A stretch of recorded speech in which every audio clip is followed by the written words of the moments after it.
The search for truth never ends. Introducing June's Journey, a hidden object mobile game with a captivating story. Connect with friends, explore the roaring 20s, and enjoy thrilling activities and challenges while supporting environmental causes. After 7 years, the adventure continues with our immersive travels feature. Explore distant cultures and engage in exciting experiences.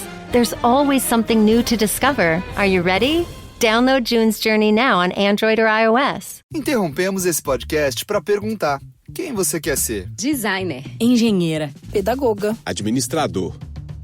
Quer saber? O Senac EAD é nota máxima no MEC. Tem cursos de diversas áreas, com conteúdo elaborado por especialistas do mercado e professores mestres e doutores. Ainda tem o Senac Carreiras, conectando estudantes a vagas de emprego em todo o país. Saiba mais em ead.senac.br/graduação.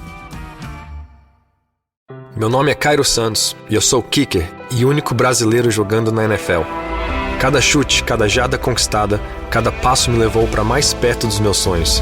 Agora, a cada R$200 em compras com seu Visa cadastrado, você tem a chance de ficar mais perto do sonho de assistir ao Super Bowl 59. E usando o seu cartão de débito, você ainda concorre a prêmios diários de até R$1.000. Não importa o tamanho do seu sonho, dê o primeiro passo. Visa, apoiando seus passos aonde você quiser chegar.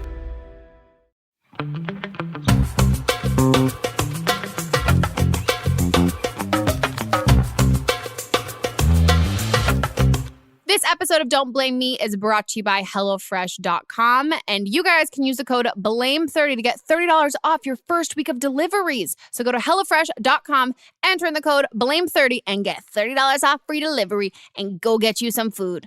Nom, nom, nom. It's time for the podcast.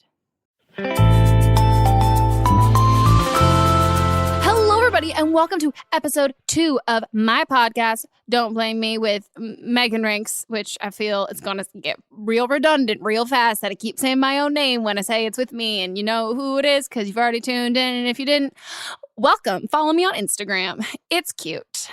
Yeah, it is.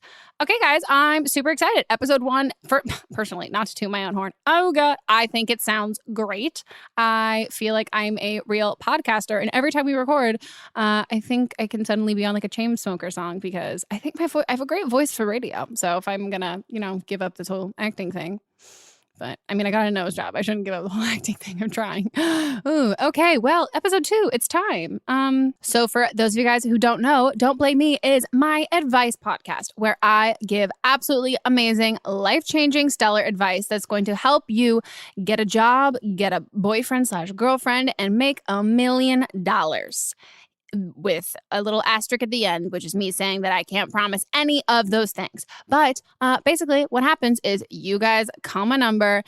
We don't slide into DMs here. Not yet. You're just going to call a number. You leave a voicemail and I play it on the air. And then I give you some absolutely amazing advice. So if you guys have not called in yet, first of all, do you have like a social life or something? Like, what are you doing that's better than just calling and leaving multiple voicemails on voicemails to this podcast? Which also, by the way, we can totally tell when you're leaving multiple because you have the same voice every time, which is totally chill. Awesome. Fine by it. But if you guys need the number again, it is 310-694-0976. My phone number again is 310-694-0976. It's also not actually my personal phone number. So if you're like trying to text me and invite me to a party, first of all, off brand. I don't like parties. Secondly, just slide into my Twitter DMs or Instagram because I can check those. But we'll pretend if I don't respond, pretend I don't check them. Awkward. Okay, great, guys. Well, welcome to my podcast. You've never been here before. And if you've been here before, thank you so much for coming again. It is great to have you. You look awesome. I hope your ears are ready for some sounds of me and intellectual stuff. Also, we have Jack Ferry here. So, Jack, give a little hello. Hello. How are you, Megan? I am great. You seem great. You seem very tan. Oh, wow. Jack, this is an audio podcast. We don't even need to address this.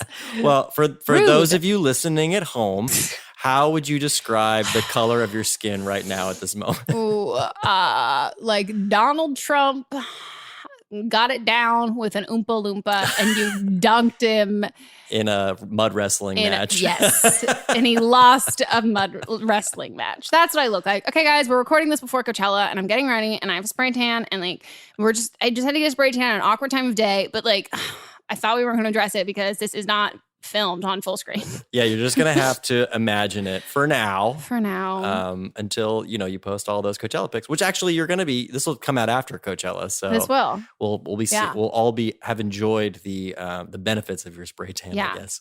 And after we rinse off this offensive layer.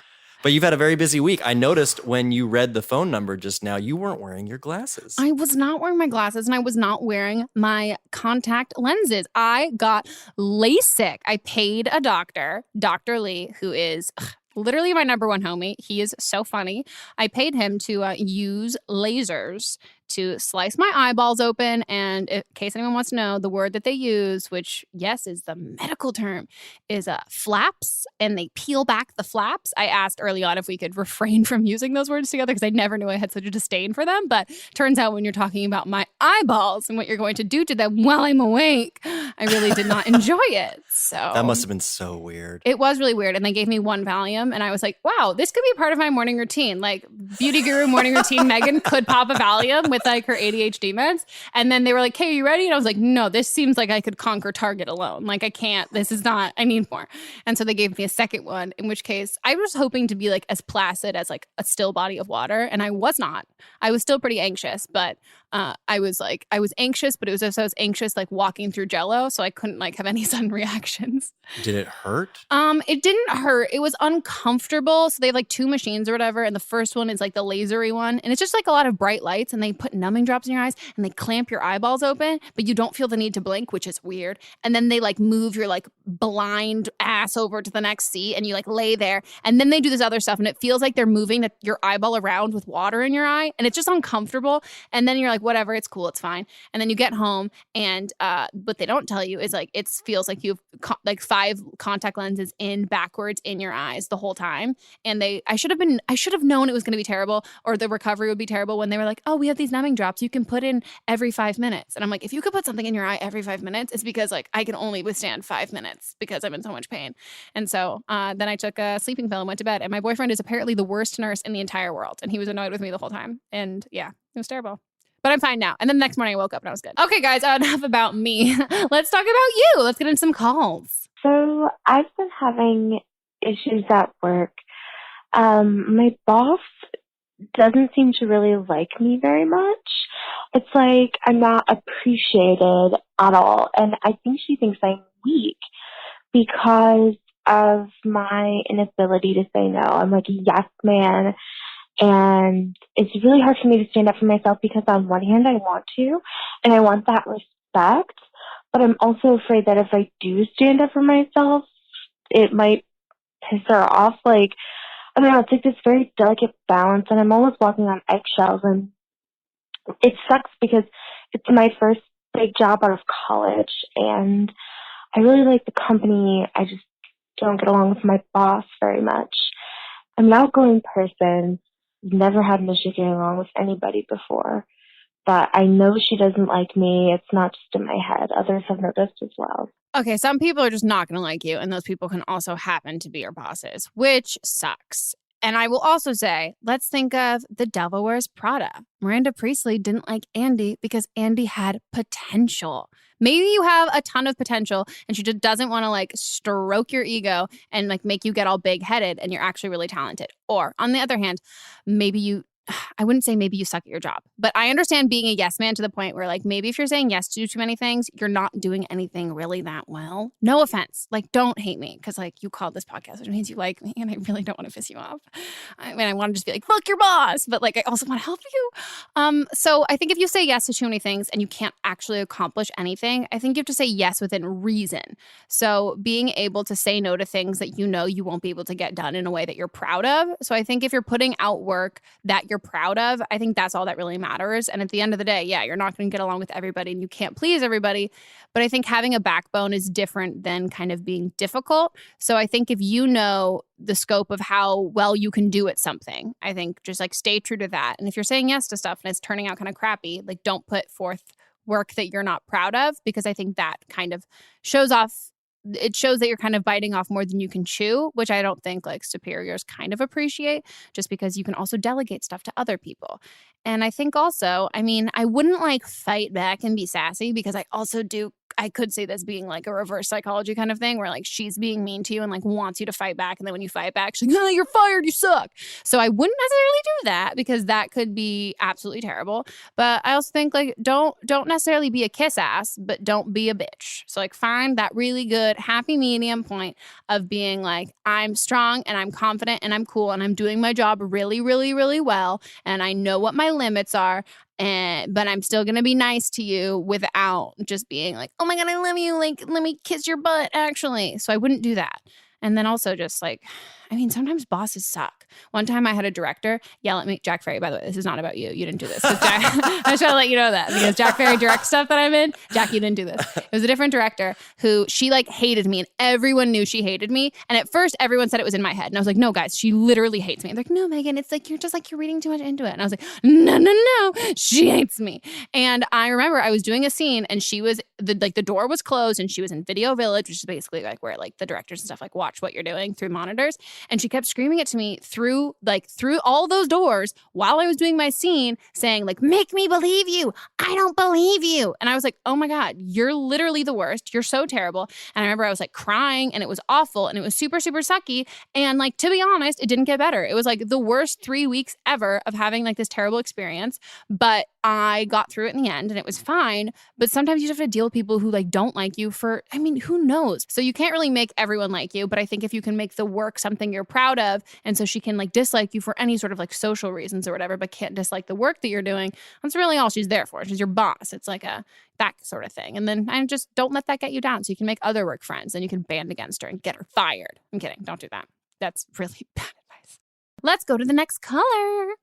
One of my best friends, he graduated last year. I'm currently a senior about to graduate. He graduated, and he goes to college in a different state, only about 3 hours away. So it's not too far, but I'm going to college in Chicago, which is another 4 hours out of the way. So we'll be a total of 7 hours away.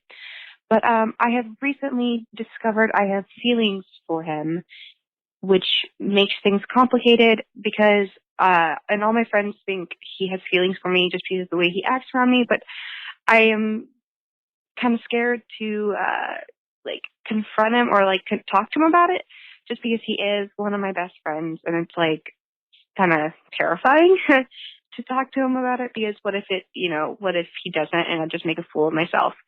I'm not really sure how to go about it or what to do, really, because like if he does have feelings for me and he wants a relationship, like what am I going to do when I go off to college in August and he's then goes back to college in August and we're 7 hours apart? Like, I'm not entirely sure what to do, because I do have such strong feelings, and I haven't felt like this towards anybody, and it kind of scares me a bit because of how strong my feelings are for him.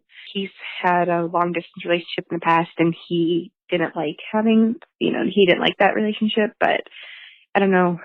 Again, I just don't really know what to do.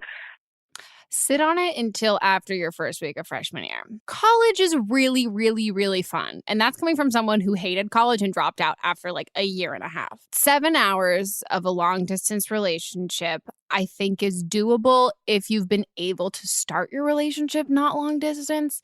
But if you're starting a relationship long distance, regardless of the fact that you've been friends for so long, you're just going to end up pissed off and have no friends in college, because you're going to be the girl who's sitting on Skype talking to her boyfriend and not making any sort of lasting connections.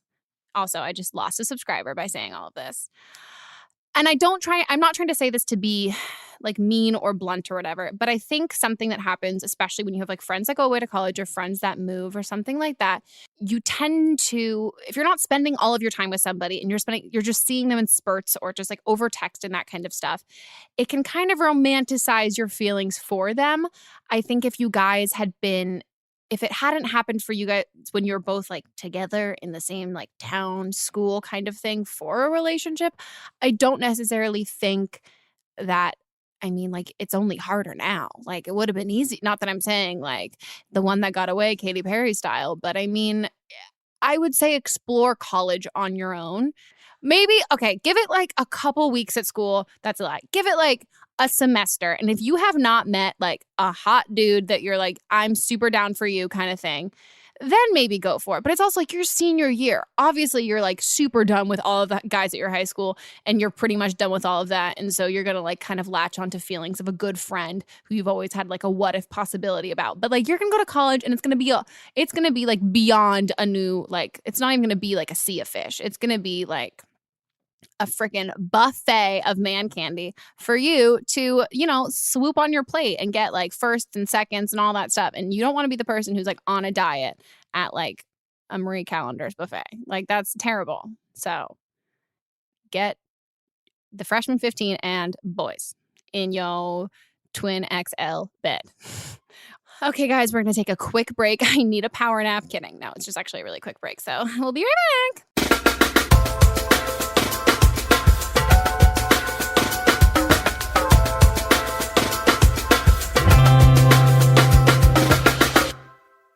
This episode is brought to you by HelloFresh. So thanks to HelloFresh.com for supporting our podcast. It means a lot. If you guys don't know what HelloFresh is, first of all, do you listen to podcasts? Because I learned a lot about HelloFresh through listening to other people's podcasts. And then guess what?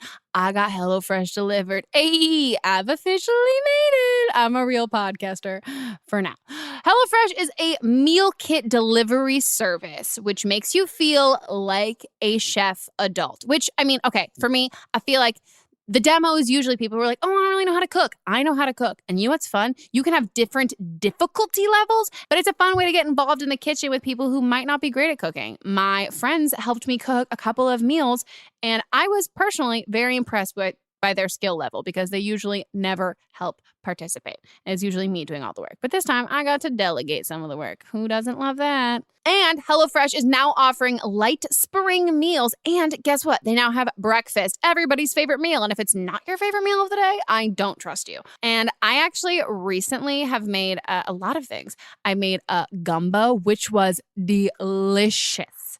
It was so good. It was amazing. I also made a stir fry, and there was, I'm going to say this quietly because my boyfriend's home. There were supposed to be peanuts in the stir fry, but I just ate them as a snack because they came in this cute little pouch. And I was like, yo, it's like an airplane peanut.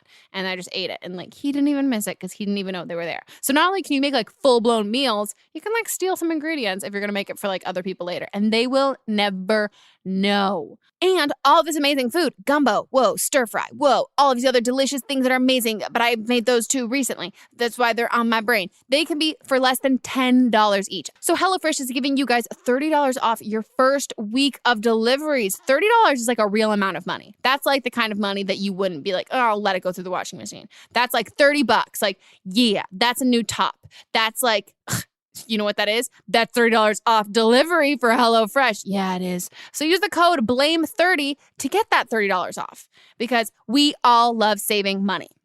I mean, everyone loves saving money. Even rich people love saving money because that's how you stay rich. You're welcome. So again, BLAME30. Get that $30 off and get your belly full. And Instagram some pics because it's Instagrammable too. They give you garnishes. I love a garnish. So one last time, guys, go to HelloFresh.com and enter in the code BLAME30. You're going to get $30 off your first week of deliveries. Ayo. And we're back. Did you miss us? Yeah, you did. Next call. I've been dating my boyfriend for about 2 years now. And in the beginning of our relationship, well, actually up until a few months ago, we were having sex quite often. And now it's just kind of slowed down. Mostly because we don't live together and it's kind of hard to coordinate that kind of thing. But I don't want it to be coordinated and my boyfriend doesn't understand that. He doesn't get that I want to be romanced and that I don't want there to be such a rush in things. I was just wondering if you could give me some advice on how to explain that to him better to let him see my side of it. Have you considered sex in a car? And if so, do you have access to a car with reclining seats? Here's the thing. Scheduling sex is not sexy. You know what's less sexy than that? Just not sex at all. So you either have sex that's scheduled or you don't have sex. You can't have it both ways. I understand the whole like wanting to be, I personally don't understand the wanting to be romance things because romance makes me have goosebumps and not in a good way. I get uncomfortable and I get a stomach ache. But I understand the whole like not just like, oh my God, we have 5 minutes to have sex. Great. Because you're like, oh, awesome. That was so good for you that you came in 5 minutes and you're just there like, awesome. Did nothing for me. Well, like it takes girls longer to warm up and get there. So I understand that aspect of it where it's like you don't really want to have a quickie in like the stock room, which also do that once in your life because it is so funny. And you can like look back and be like, oh, when I was young and cool. She says at 23, which means she did it at like 16. Hello, my name's Megan. I was terrible. No, it was fun. No. So I think having like quickies or whatever, understand, not mutually satisfying. But if there's like a way for you guys to like, like be like making out in your car kind of thing and like letting it escalate. So I think telling him, be like, hey, I understand that like you want to schedule sex and like have this be something where we can like plan it all out. And I really don't want the romance of that to go away. So what I mean by that is I don't want the foreplay of that kind of thing to go away. So it doesn't matter like scheduling like 5 minutes. Be like, if we don't have like 25 minutes, 30 minutes to do this, like we're not going to do it. I wouldn't advise public places because I don't know how old you are and I don't want you to get arrested. And you can get arrested at any age, but I just mean like the severity of this, like telling your parents like, oh, your kids were boning in a park. And you're like, whoa, the slide has a whole new meaning. But I would say if you've got like roommates, if that's a situation and that kind of thing, like figuring out your roommate schedules ahead of time, accepting that you're going to schedule it, but scheduling it doesn't mean that it has to be like a quickie little like no foreplay, no fun zone kind of thing. So find the happy medium or just don't have sex, which sounds like a terrible option. And to the next call. Hi, Megan. This is hard to talk about. My dad is, this is a story about my dad. My dad is 69 and I am still a minor. And recently there have been a lot more problems with him than usual. He usually will make accidents. He forgets stuff more easily, and he has 5 kids, so it's a lot for him to handle. And recently my sister moved into a new house, and he's been helping her with that. He gave her a loan of like $60,000, a big loan, and we're a middle-class family. It's a normal life, but recently he's just been more stressed about money, and it's affected his health in a bad way. And recently my uncle had a heart attack. My entire family is very old on my dad's side. Like, my uncle's 75. Very old. And, it's put him in this kind of depressing state. And whenever he's sick, he gets really, really scary, and he'll shake. And, it's just really frustrating seeing him like this. And I'm only 14, and all my siblings are in their 20s, 30s, 40s, and I get the least amount of time with him. And I know that his impending doom won't happen for maybe another 10, 20, 30 years, hopefully 30. I'm hoping 30. But either way, it's just really, really scary. And I don't know why. I just think about it all the time. And it makes me really sad. And I was wondering if you could give me any advice on how you feel I should handle the situation. I know it's an impending thing, death, blah, blah, blah, blah, blah, existential crisis. But I don't know. If you could give me your advice on what I should do and how I should calm myself, that would be really great. First of all, you're crazy mature for your age. Like, you used a lot of not even like just using a lot of big words, but like, I'm sorry, you just said existential crisis. Like, holy shit. First of all, dad should be proud of you because you grew up to be a smart little nugget. Okay, here's the thing. Death is like super fucking scary. Like, I'm constantly afraid of death. I'm afraid of people who are like my age, like randomly dying, or like me randomly dying all the time. So I don't necessarily think that that's something that you're alone in your fear of. I think everyone, if someone says they're not scared of death, first of all, that's freaky. How can you not be scared of death? I get that completely. And I think I also come from a family, like my dad's also older. So I definitely grew up with more of those fears than like most of like the kids that I grew up with when they like thought of their parents. And I think the most important thing that you can do like in those moments and stuff, it's like you're always going to have those fears and you're always going to have that kind of stuff.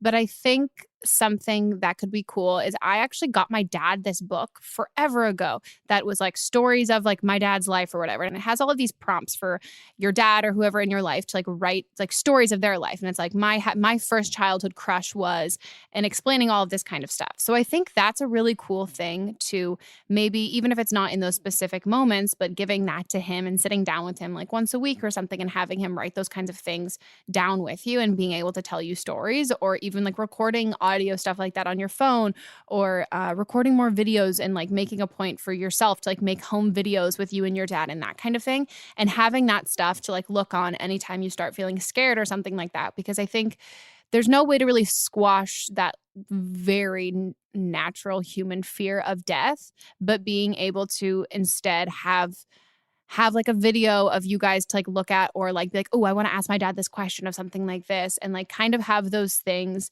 that you're building more memories on. So I think if you're able to like just in your daily life kind of form something that is like learning more about him, which I think is cool. Cause like, at least for me, like, I don't know, there's so much stuff like, what's the last thing you knew about your dad when he was like 11?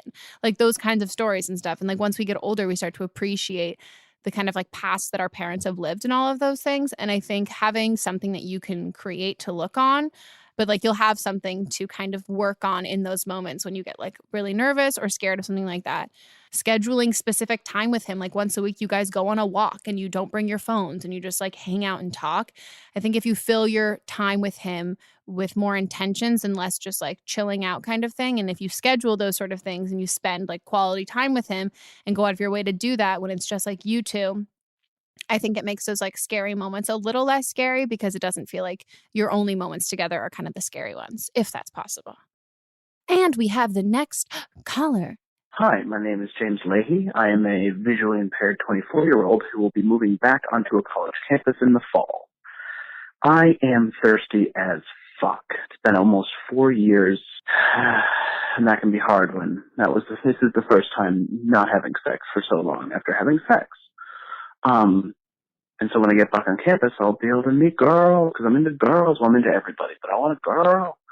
But I also don't want to ruin a relationship by being so thirsty, because for me, sex only works if you love the other person. And I don't want to be pushy, and I don't want to hurt anyone because I'm too pushy. I don't want to drive people away because I'm too pushy or creepy or being like, hey, check out my dick. So, I need help, because sex and love go hand in hand with me, and I want to love. I don't want to push, but I want to get my D wet. And shout out to Not Too Deep, where I discovered you. And I won't blame you, I promise. I'm just very thirsty. Damn, horn dog. Keep it in your pants for a little while longer, because you about to go to college campus with lots of girls who have things for you to stick your dick in. Gross. So graphic. Okay. So love and sex are, when you have sex with someone you love, amazing. So great. Sex with someone you don't love, if you're on the same page and it's not like, oh, you love them and they don't love you. Yeah, because that's terrible. But you can have sex with people you don't love. Like consensual sex, wrap it up, don't get an STD. It sounds like you've had great sex with people you love and maybe not great sex with people you don't love. But that doesn't mean that you have to associate the two. I'm trying to put on a funny voice so it sounds less like spread your legs. Not that boys spread their. Okay.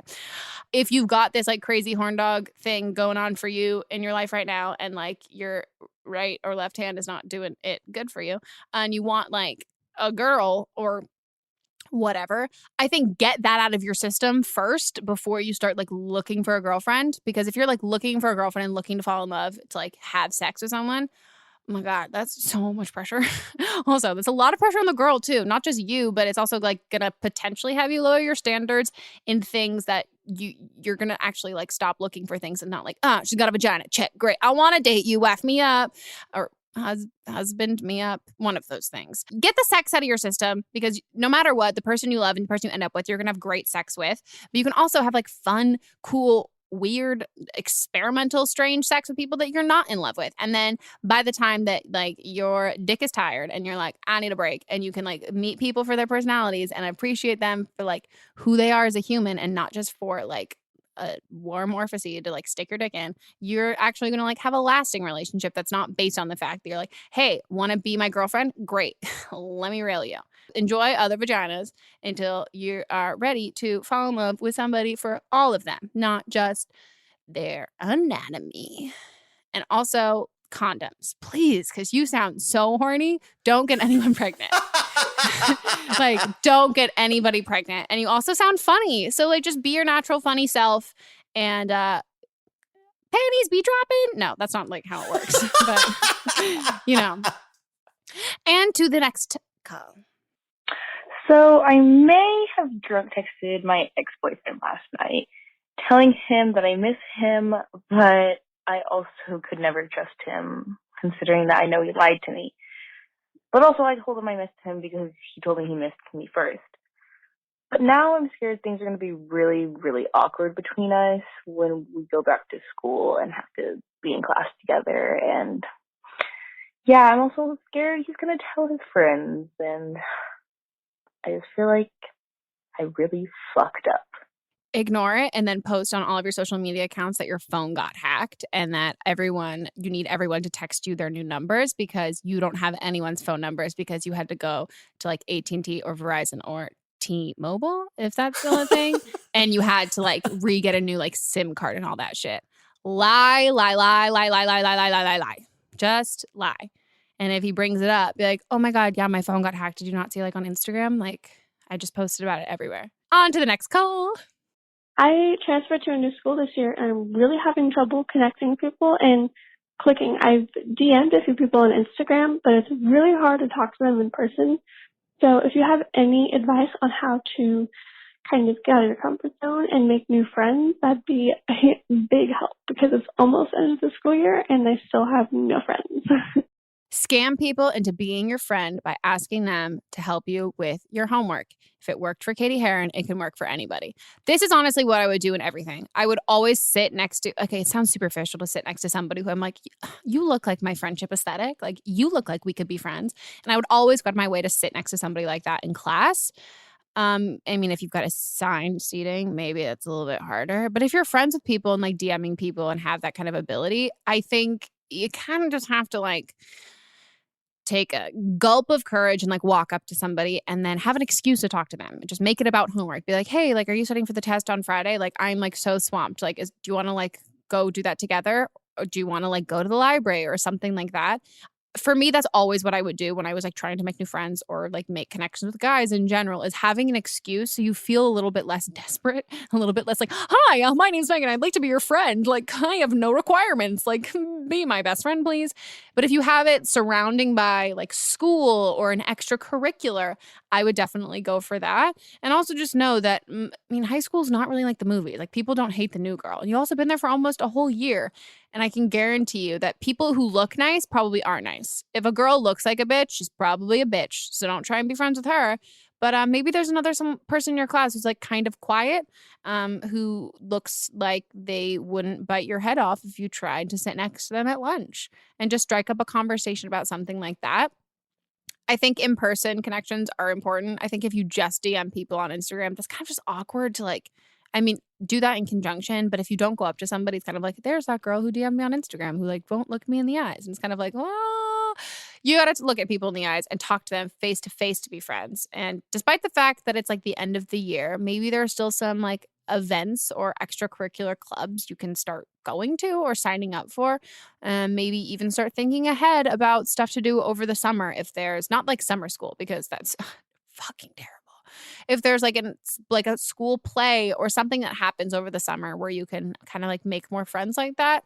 But I think getting involved, even if it's late in the school year, I always think that's a really good option. And then just lying to people and pretending that you're having a really hard time in your classes when you're not, and then having them help you with homework, and then just like being charming and amazing and great. And then they're like, wow, she's so cool. I want to be your friend. You're like, haha, scammed good. Now you stuck with me. My current situation I need advice on is I'm graduating college in a month, and I'm currently at a place where I don't know what to do after I graduate. And I have a good degree. I've been interviewing, and just nothing seems like it's going to be something I'm going to love. to do for every day for a long time. So I just need advice on what I should do to really feel like I belong at a company, or I don't know what city to go to. I don't know. I'm just kind of lost on what to do with my life because I'm graduating in a month and it's so scary and the real world's going to hit me really hard. You're not going to love your first job unless you're Selena Gomez, who gets discovered at a Westfield mall and gets to be on Wizards of Waverly Place. I think that's a fact that no one really talks about. I personally didn't graduate college, but I can say from all of my friends calling me panicking about how they either don't have a job graduating college or they hate their new job, that it happens to everybody. Honestly, I think all of my friends we've only been out of college, technically, they've only been out of college for 2 or so years now, and everyone's had at least 4 or 5 jobs. I think we have this idea that like our first job out of college needs to be like our dream job. Like, oh my gosh, I'm about to rule the world. Like, I'm going to work at this big magazine and I'm going to like change the world. This is amazing. This is what I got my degree for. When in reality, you're probably going to end up at a company that you're only going to last at for like 6 to 7 months, maybe a year. And it's not going to be your dream job. But I think college isn't the only time to figure out what you love. It's kind of the time to figure out what you're interested in like a hypothetical way. But when you actually get into the real world, you might be majoring in something that you have your first job with it. And you're like, wait, psych, I don't love this. Like, this isn't fun because you're only just doing it like in not actually happening. You're sitting in a classroom reading textbooks and taking quizzes on something. And then when you actually apply it to real life, it might not be something you're totally interested in. And vice versa, you might have to do something for a job that you didn't think you'd be interested in and you ended up loving it. So I think it takes a while to kind of find your footing. And even into your mid-20s, I have friends who are like, I'm not sure if I love what I'm doing and I don't know if this is exactly where I want to be. But that's also, that finding and discovering yourself phase doesn't end after college. I think it goes well into a couple of jobs, and you might have really crappy jobs out of college. Like, I feel like a lot of people do, but I don't think you should set your standards so high and also not be so hard on yourself. I think depending on what city you want to be in, I say go for some place that you've always wanted to live. I think college is also a great opportunity to kind of like go somewhere new in a place you've never been before that you have always dreamed of. But I especially think that with like your first job, I think it's a new place to explore along with like the profession, especially because no matter what you do is going to be so different than what you've been doing in college. So I think it's about being patient and knowing that no matter what, jobs might suck. You might have to like mop up poop with a really great degree. Sometimes your degree doesn't necessarily completely dictate your career path, but also just know that everybody else is panicking just as much as you. And most people don't have jobs directly out of college. And if they do, they're like, oh my God, I have a job directly out of college. And then they're posting about it on like Facebook. I'm like, oh my God, I'm so excited to like enroll here. Like, I'm not enroll. Like, I have my new job. It's great. Like, look at all this stuff. And then like, like 6 weeks later, it's untagged from everything. And it's like, oh, you hated your job. It was terrible. It was a startup and it went under. I mean, don't be so hard on yourself. Nobody knows what they're doing. We're all faking it. And it makes you feel better. I peaked in like 2013. Like, you're fine, dude. You're going to be fine. You also sound smart. So you graduated college. Just be happy with that for a while. Okay, guys, that is it for our calls. It feels so good to clear them out. It's like cleaning out my email, except I don't get to see how many calls we have. So I don't have that feeling of satisfaction when it's like 0 left. Except I think there's more voicemails than I, because usually have more. But don't turn your earphones out of your ears yet. That wasn't English, but it's time for Producer's Corner. Whoa. Yeah, so for those of you who don't know, Producer's Corner, we thought it would be fun if I chose one call per week, which is my favorite call of the week, that Megan's going to answer for us. So are you ready for this week's call? I am so ready, Jack Ferry. You have no idea. All right, here we go. This is, in my opinion, the best call of the week. Hi, Megan. Big fan of the show. I'm calling with a question about a friend. Let's call her, I don't know, Bregan. So she and I are working on a project together. It's really cool. It's going super well. Anyway, the issue I'm having is when we got to schedule the time that we like meet up to like work on this project together, sometimes I'll text her and she won't text me back for like hours later, sometimes like a full day. Anyway, Fuck you. what should I do in that situation? Should I just keep texting her like a crazy psychopath and just like send her text after text after text? Or should I like call and leave a voicemail? I mean, do people even do that anymore? I mean, I'm doing it now, I know, but yeah, I don't know. It's like, I mean, I know she's really busy and all, but you know, there are just times when I need to get in touch with her. What are people using these days beyond text messaging? Any advice you have would be great. Thanks. Wow. Such a great call. That's such a good call. Well, anonymous caller, first I would say maybe this person you work with hates answering the telephone. And when it comes to text messages, I don't know if you've updated your phone recently, but maybe she recently updated her phone and now the new vibration sound or the vibration, it's really quiet. It's really quiet. And maybe she was in a Pilates class and she had it turned on silent. So I wouldn't say calling her incessantly would work because that'll probably make them more anxious. So I think a good text and maybe a good dose of patience. And if she has other people that if you have other coworkers that like talk to her too, maybe you message them and say, hey, that's good advice. Megan's not responding. Or if you have her boyfriend's phone number, if she has a boyfriend. Fuck, did I say my own name? You did. Damn it. But we're not talking about you. No, we're talking about no. Bregan. We're talking about Bregan. So maybe if Bregan has like a significant other and you have their phone number and be like, yo, Bregan's not answering. You could definitely do that too. I think not bombarding because you don't want to come across as like pushy. You know what I mean? Like you just like, you want to be chill and cool. I do think that's really good advice. I think so too. Mats, what's your phone number? It's the end of episode 2. Wow, that flew by fast, didn't it? And if it didn't, I mean, good, bad? Do you want it to be long? Do you want it to be short? Everybody has their own preference. God, Megan, how'd you make this about penises? Guess I did. Well, thank you guys so much for listening all the way to the end of this podcast. And if you didn't listen to the end, I'll know because if you did, you're going to like tweet me funny emoji, the eggplant emoji, which means you listened to all the way to the end. Mad kudos. But yeah, so you know what this means? Now that this podcast is over, you guys need to call so we have more questions for next week's podcast. So the phone number again is 310-694-0976. Again, it's 310-694-0976.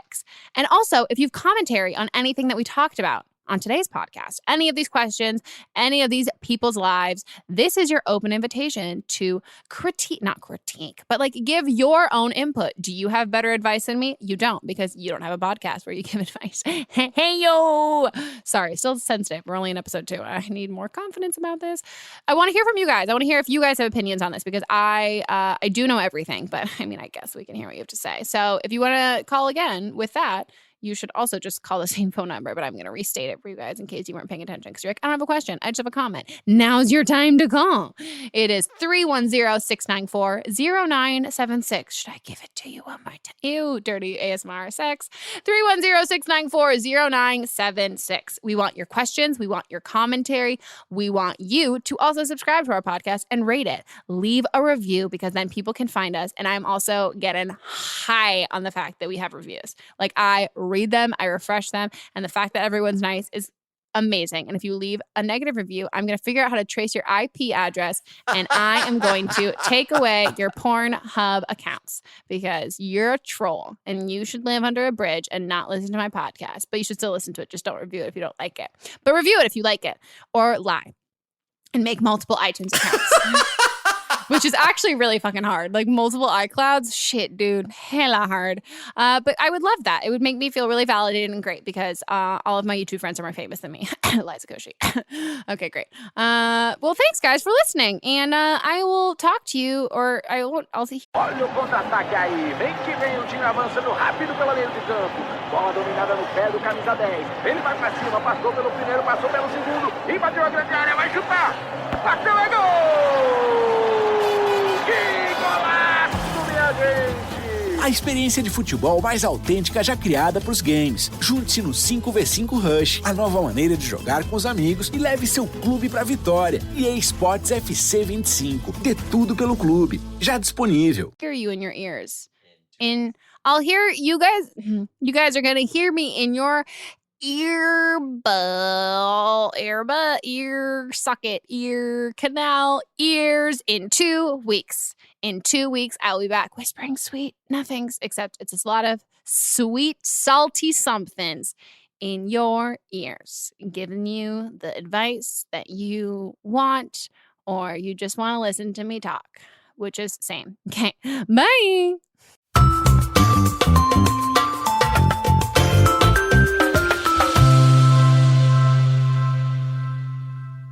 Don't Blame Me is a production by me, produced and directed by Jack Ferry, associate producer Melissa DeMons, edited by Melissa DeMons, post-production sound by Chris Henry, and music by Giacomo Picasso and Ryan Hunter. I will see you guys in 2 weeks, and don't blame me if your life bursts into flames before then. What's up, everyone? It's Noah Daniels. Hey, y'all, I'm JJ. Hey, guys, it's Kat. And we're your hosts of the Real Hauntings podcast, where we bring on guests who share their first-hand encounter ghost stories and supernatural experiences. Now on to the trailer.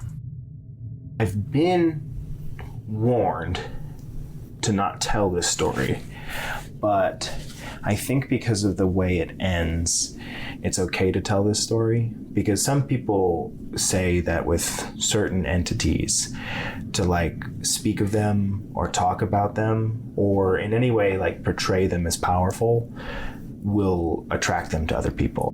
The creepiest thing about it to me is a lot of times it would wait for me to notice it. It would just lay its arm out like this, and then I'd be like, where is it? Where is it? And then I'd see it, and then it would just slither back.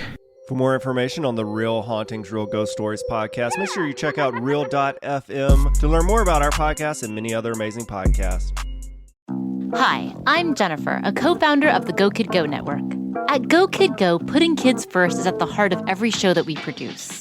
That's why we're so excited to introduce a brand new show to our network called The Search for the Silver Lining, a fantasy adventure series about a spirited young girl named Isla who time travels to the mythical land of Camelot. During her journey, Isla meets new friends, including King Arthur and his Knights of the Round Table, and learns valuable life lessons with every quest, sword fight, and dragon ride. Positive and uplifting stories remind us all about the importance of kindness, friendship, honesty, and positivity.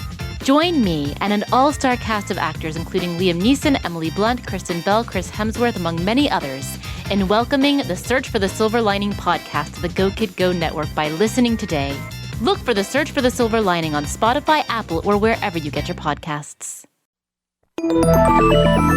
Listening to a podcast should be time well spent, and I promise it will be if you'll give this podcast a try. It's called Something You Should Know. I'm the host, Mike Carruthers, and in every episode, I talk with leading experts on topics I know you will find fascinating. From why people can't keep secrets, what your favorite music says about you, why your pet acts in strange ways, and so much more. Something You Should Know is designed to give you information you can use in your life and give you great intel that you can share with others. I'm told it's a binge-worthy podcast. And with over 1,000 episodes, there's a lot to binge on. Something You Should Know has been ranked in the top of the Apple Podcast charts consistently for a long time. I know you're going to like this. I just need to get you to try it. Something You Should Know. It's available wherever you listen to podcasts.